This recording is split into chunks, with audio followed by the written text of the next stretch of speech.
जोई जो कि एक 8-9 साल का बच्चा था जिसकी मृत्यु स्कूल में ही खेल के दौरान हो गई थी। और किस तरीके से जेम्स प्रांग जो कि उस वक्त 8-9 साल के बच्चे ही थे, स्कूल में ही थे वो, उस वक्त जोई की आत्मा ने जेम्स प्रांग के साथ कम्युनिकेट किया और बहुत कुछ सोल वर्ल्ड के बारे में बताया। सोल वर्ल्ड के बारे में, मृत्यु के बाद की दुनिया के बारे में जो जानकारी जोई के द्वारा जेम्स प्रांग को प्रदान की गई, उसका जिक्र मैं पिछली वीडियो में कर चुकी हूँ और पिछली वीडियो का लिंक आपको नीचे डिस्क्रिप्शन बॉक्स में मिल जाएगा। इसके अलावा और भी बहुत सारी जानकारी जो जोई के द्वारा जेम्स प्रांग को दी गई, उसी कड़ी को अब मैं आगे बढ़ाते हुए, जैसे कि पिछली कड़ी में हमने देखा कि किस तरीके से उसने बताया था कि एक मिरर की तरह है, रिफ्लेक्शन की तरह है ये धरती की दुनिया, सोल वर्ल्ड, लेकिन फिर भी बहुत बहुत अंतर है। मतलब है वो सत्य है, ये झूठ है। और भी बहुत कुछ जोई ने बताया कि वो क्या करता है, कैसे करता है सोल वर्ल्ड में, और किस तरीके से वो ज़्यादा जिंदा है। जैसे वो धरती पर था, उससे ज़्यादा वो सोल वर्ल्ड में जिंदा है। अगर उसके माँ बाप इस सच्चाई को जानते कि वो उनसे ज़्यादा जिंदा है, तो आज वो उसे याद कर करके रो नहीं रहे होते। ये बात जोई के लफ्ज़ हैं। लेकिन जेम्स प्रांग भी उस वक्त बच्चे ही थे ना, तो जेम्स प्रांग कहते हैं कि मैं जोई को झटकना चाहता था। क्यों? क्योंकि वो ना बहुत सारी जानकारी एक साथ थॉट्स के थ्रू मुझ तक भेज रहा था, और मेरे ना दिमाग घूम रहा था, इतनी ज़्यादा जानकारी वो मुझ तक भेज रहा था। और वो बच्चे ही थे उस वक्त, उनको कुछ समझ नहीं थी, वो किसी के साथ शेयर भी नहीं कर सकते थे। ये केस भी उन्होंने बहुत बाद में, बड़े होने के बाद शेयर किया है, क्योंकि उस वक्त तो उनकी बातों पर आसानी से कोई विश्वास भी नहीं करता था। बच्चों की बातों को हम वैसे भी ज़्यादा सीरियसली नहीं लेते हैं। खैर, तो एक लाइन बोली जोई ने बोला, most people can't see who they really are on earth, but in heaven they can. Actually ये जो धरती है ना, कि हम अपने अंदर झांकते ही नहीं हैं। ये ना एक गोल चक्र सा है। जैसे हमें लगता है कि हम अपने आप को जानते हैं, हम अपने अंदर देखते हैं, हम अपने आप को समझते हैं, पर एक्चुअल में क्या होता है?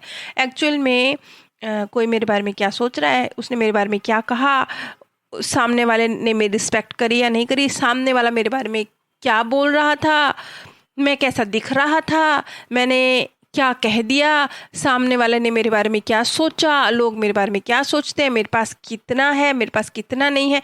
हकीकत में हम अपने बारे में जो सोच रहे होते हैं वो बाहर की दुनिया की नज़र से सोच रहे होते हैं, लेकिन हमें ऐसा लगता है, ये हमारी गलतफहमी होती है कि हम अपने अंदर से जुड़े हुए हैं। लेकिन आप ध्यान दीजिएगा, अंदर से कहाँ जुड़े हुए हैं आप? अगर आप बाहर की दुनिया की परिस्थितियों की, लोगों की नज़रिए से अपने आप को तोल रहे हैं, तो आप अंदर से कहाँ जुड़े हुए हैं? आप तो एक जैसे कोई गैर इंसान होता है, तो गैर इंसान आपको अंदर से तो जानता नहीं कि आप किस तरह के शख्स हैं, तो वो आपको ऊपर ऊपर से देख कर बताता है ना कि शक्ल सूरत ऐसी है, काम ये करता है, पैसा इतना है, इज्जत समाज में इतनी है, बोलता ऐसे है, दिखता ऐसे है, चलता ऐसे है, करता ये है, तो उसका नज़रिया ये है। इसलिए इन सब चीज़ों से वो आपको तोल रहा है। हकीकत में आप भी तो यही कर रहे हैं। ज़्यादातर लोग यही कर रहे हैं, वो भी अपने आप को ऐसे ही देख रहे हैं, लोगों की नज़र से ही देख रहे हैं। अपनी अंतरात्मा से कितने प्रतिशत और कितनी मात्रा में आप जुड़ते हैं? लेकिन फिर वही वाली बात है, ये साइकिल है गोल गोल। जितना ज़्यादा आप बाहर की दुनिया में उलझते हैं, एक टाइम आता है, कुछ ट्रिगर पॉइंट आता है, कुछ जीवन में घटना आती है, कुछ ऐसा होता है जो आपको झकझोर कर आपके अंदर से जोड़ देता है। वही है असलियत में, आप वही हैं, वहीं तक, सच्चाई तक आपको जाना है। उस सच्चाई तक लेकर जाती हैं ये बाहर की परिस्थितियाँ आपको, जिसको आप जीवन में कहते हैं ना कि ये बड़ी मुश्किल परिस्थिति मेरी लाइफ में आई, ये मेरी लाइफ में ये गड़बड़ हो गया। लेकिन हकीकत में यही सारी चीज़ें तो होती हैं जो आपको आपकी अंतरात्मा से जोड़ती हैं, जो आपको आपकी काबिलियत से रूबरू कराती हैं, जो आपको जीवन जीने का एक परिवर्तित नज़रिया दे के जाती हैं, वो नज़रिया जो आपकी लाइफ को एक पॉजिटिव ट्रैक पर ले आता है। एक्चुअली ये दुनिया ना कड़वी दवाई की तरह है।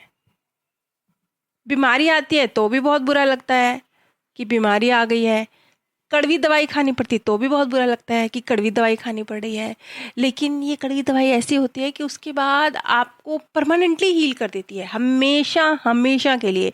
इसी तरह से ये जो बाहर की डिफ़िकल्ट परिस्थितियाँ हैं, ये आती हैं, बहुत बहुत मुश्किल आती हैं और नहीं हैंडल होती, लेकिन यही मुश्किल परिस्थितियों से गुज़र कर ही तो आप कुछ डीप चीज़ को फील कर पाते हैं, समझ पाते हैं और अपनी अंतरात्मा से अटैच हो पाते हैं।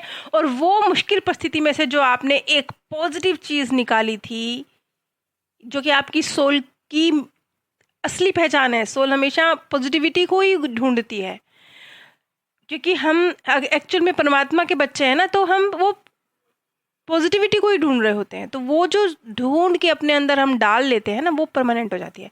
तो बेशक ये कड़वी दवाई है, लेकिन ये कड़वी दवाई आपको हमेशा हमेशा हमेशा के लिए हील कर देती है। खैर, अब हम वापस जोई के केस पे आते हैं। तो जोई ने एक बात बोली जेम्स प्रांग से कि मैं भी आप ही की तरह था, तेरी ही तरह था, और मैं भी लोग क्या कहेंगे से, लोग मुझे, मतलब मैं अच्छा गेम नहीं खेल रहा हूँ तो लोग मुझे नीचा दिखाएंगे। जब तक मैं ज़िंदा था इस धरती पर, मैं इसी तरह से सोचता था और इसी बात से परेशान रहता था। ये देखिए, ये एक 8-9 साल के बच्चे के विचार है। देखिए, जेम्स ब्राउन खुद भी तो इसी स्थिति से गुजर रहे थे और वो बच्चा भी इसी स्थिति से गुजरा था। पर आप ये देखिए ना कि एक 8-9 साल का बच्चा भी खेल का एंजॉय नहीं ले रहा है, उसका मज़ा नहीं ले रहा है। वो ये सोच रहा है लोग क्या कहेंगे, मेरे सर मुझे डांटेंगे, मैं अच्छा गेम नहीं खेल रहा हूँ। गेम सेम ऐसी ही परिस्थिति जेम्स ब्राउन की भी थी उस वक्त। जोई ने कहा कि अब मुझे रियलाइज़ होता है कि मैंने तो बेसबॉल। अब जोई ने एक बात बोली कि जब तक मैं ज़िंदा था, धरती पर था, तो उसके पापा ने कभी अपने प्यार का इजहार नहीं किया। अपने पापा की खुशी के लिए ही उनसे मुझे तारीफ़ मिलेगी के चक्कर में ही उस बच्चे ने बेसबॉल की टीम ज्वाइन कर ली थी। लेकिन आज जब वो अपने पापा को रोते हुए देखता है, उसके लिए उदास देखता है, तो उसे रियलाइज़ होता है कि वो कितना गलत था। उसे लगता था पापा उससे प्यार नहीं करते। अच्छा, यहाँ पे एक गड़बड़ हुई ना जोई और जोई के पापा के बीच में। बोल देना चाहिए, जब आप किसी से प्यार करते हैं, कम से कम नफ़रत की फीलिंग पे तो चलिए आप चुप भी रहते हैं, समझ में आती है बात कि कोई बहुत पॉजिटिव तो है नहीं कि आप किसी को बोलेंगे कि मैं तुमसे नफ़रत करता हूँ। लेकिन कम से कम प्यार अगर आप किसी से करते हैं, तो चाहे वो आपको कितना ही लगे कि ठीक है, बोलने की क्या ज़रूरत है, बच्चा है मेरा, मेरे को बोलने की क्या ज़रूरत है, पत्नी है मेरी, मेरे को बोलने की क्या ज़रूरत है, लेकिन ज़रूरत है, ज़रूरत है।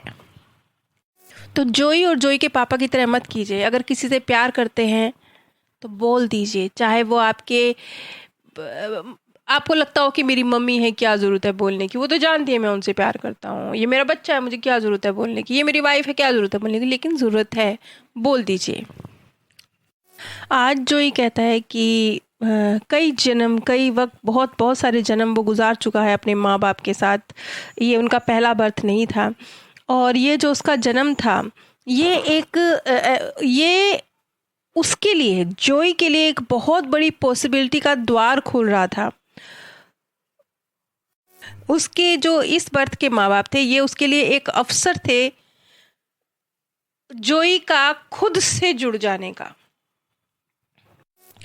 जोई एक्चुअली में जेम्स प्रांग को ये मैसेज देना चाहता था कि दूसरों के बारे में मत सोचो, तुम एक सोल हो। जोई ने बिल्कुल स्पष्ट शब्दों में जेम्स प्रांग से कहा कि you should never forget that you are a soul walking on earth. So don't worry about what others think because they are souls too. You don't have to be afraid around other souls. You can shine your light for all to see. और फिर James प्रांग ने एक बच्चों जैसा सवाल किया कि तुम हेवन में स्कूल जाते हो? जोई बहुत तेज हंसा और उसने जवाब दिया, हाँ, वहाँ क्लासेस हैं जहाँ हम अपनी आत्मा के पज़ल को सोल्व करते हैं। और तभी जेम्स प्रांग बताते हैं कि रिसेस की बेल बजी, सारे बच्चे क्लासरूम से बाहर चले गए, मैं बस अकेला ही बेंच में पीछे, सबसे पीछे बैठा रह गया। तो टीचर मुझसे कहते हैं कि तुम्हारा चेहरा इतना सफ़ेद क्यों लग रहा है, जैसे तुमने भूत देख लिया हो। जेम्स प्रांग ने अपने मन में कहा कि शायद हाँ, देख ही लिया है। खैर फिर वो प्लेग्राउंड की तरफ बढ़ गए। वो पहले प्लेग्राउंड गए, फिर रिसेस ख़त्म हुई, वापस क्लास में आए, अपनी कुछ बुक्स खोली, लंच भी किया। फिर उनके अगली मैथ की क्लास थी, सर आए, उन्हें भी अटेंड किया, लेकिन जोई कहीं दिखाई नहीं दिया। फिर 2 बजे के आसपास टीचर ने बच्चों से कहा कि आराम से डेस्क पे अपना सिर रखिए और एक छोटा सा नींद लीजिए, ब्रेक लीजिए। तो जेम्स प्रांग कहती हैं मैंने भी डेस्क पे अपना सिर रख दिया और अपनी आंखें बंद कर ली।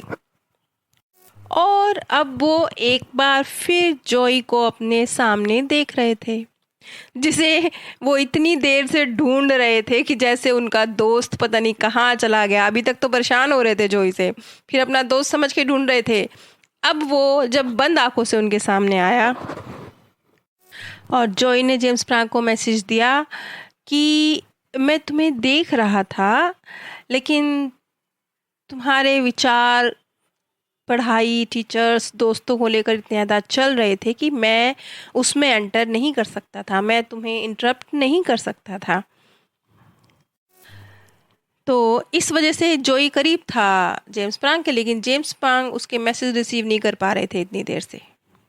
अच्छा देखिए, जेम्स प्रांग 8 साल के बच्चे थे। एक 8 साल का बच्चे का क्या कॉन्सेप्ट होता है आत्मा को लेके, उसे कुछ पता ही नहीं होता। तो उन्होंने सवाल कर दिया जोई से।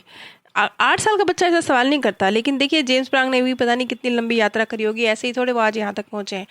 तो बच्चा का वो जो शरीर था वो चाहे 8 साल का था, लेकिन वो जो बुद्धि है, वो जो आत्मिक उन्नति का स्तर है, वो थोड़े 8 साल का है। तो जेम्स प्रांग ने एक सवाल कर दिया जोई से कि मैं देखना चाहता हूँ कि सोल कैसे दिखती है। तो उस वक्त तो जेम्स प्रांग एक ब्लैंक स्क्रीन थे ना, उन्हें कुछ पता ही नहीं था। तो जो दिखाया जाता वो उस पर यकीन करते, मतलब ऑलरेडी दिमाग में कुछ बना नहीं हुआ था कि सोल तो ऐसी होती है, ऐसी होती है, ऐसी होती है। जब किसी चीज़ का खाका नहीं खिंचा हुआ होता ना हमारे माइंड में, तो हम ज़्यादा अच्छी तरीके से उस चीज़ को समझ सकते हैं। 8 साल के बच्चे के अंदर आत्मा नाम का कोई खाका ही नहीं खिंचा हुआ, कोई छवि नहीं है, कोई सोच नहीं है, कोई नज़रिया नहीं है, पता ही नहीं है क्या है आत्मा। और अब जोई उसको बता रहा है आत्मा के बारे में। अब जिस तरीके से जोई ने सोल का इम्प्रिंट दिखाया जेम्स प्रांग को, वो तस्वीर मैं आपको सामने दिखा रही हूँ, वो आप देख सकते हैं। आपको कहीं से भी ये सोल जैसा नहीं लगेगा। अब इस चीज़ को एक अलग तरीके से समझना होगा। जोई भी समझता था कि जेम्स प्रांग की समझ में ये चित्र नहीं आया है। तो जाने से पहले जोई ने शब्द कहे जेम्स प्रांग से। उसने कहा, this may not make sense to you now, but when you get older you will understand that this is the fabric of your soul and each window is one life time that brings colour to your being. अब ये जो line बोली है ना जोई ने, अगर आप लोगों ने मेरी अनीता मूरजानी वाली सीरीज़ सुनी होगी, अनीता मूरजानी की पूरी प्लेलिस्ट मैंने बनाई हुई है अनीता मूरजानी के एक्सपीरियंस पर, वो आपको प्लेलिस्ट में जाएंगे तो मिल जाएगी। तो सेम चीज़ अनीता मूरजानी ने कही थी, और भी जैसे मैंने ये चीज़ और भी कहीं पढ़ी थी, मुझे याद नहीं आ रहा कहाँ। तो एक बात बोली थी उन्होंने कि जैसे कपड़ा होता है ना, कपड़ा कई धागों से मिलकर एक कपड़ा तैयार होता है। तो एक धागा खींच दो ना, एक धागा खींच दो, सारा कपड़ा हिल जाता है, ढीला पड़ जाता है, सारा कपड़ा ढीला पड़ जाता है, हमें पता नहीं चलेगा। लेकिन एक धागा खींचते ही, जरा सा खींचते ही असर उसका पूरे के पूरे कपड़े पर पड़ता है। तो ऐसे ही ये जो ये एक्चुअल में मैं समझ जहाँ तक पा रही हूँ, ये जोई ने सोल है, एक सोल पता नहीं कितनी कितनी कितनी जिंदगियां जी हैं, ये जितनी सारी उसने जिंदगियां जी है ना, ये एक धागा है, और इतनी सारी जिंदगियों से जुड़कर एक बड़ा कपड़ा तैयार हो गया है। वो बड़ा कपड़ा क्या है? वो है हमारी सोल। अब कैसे?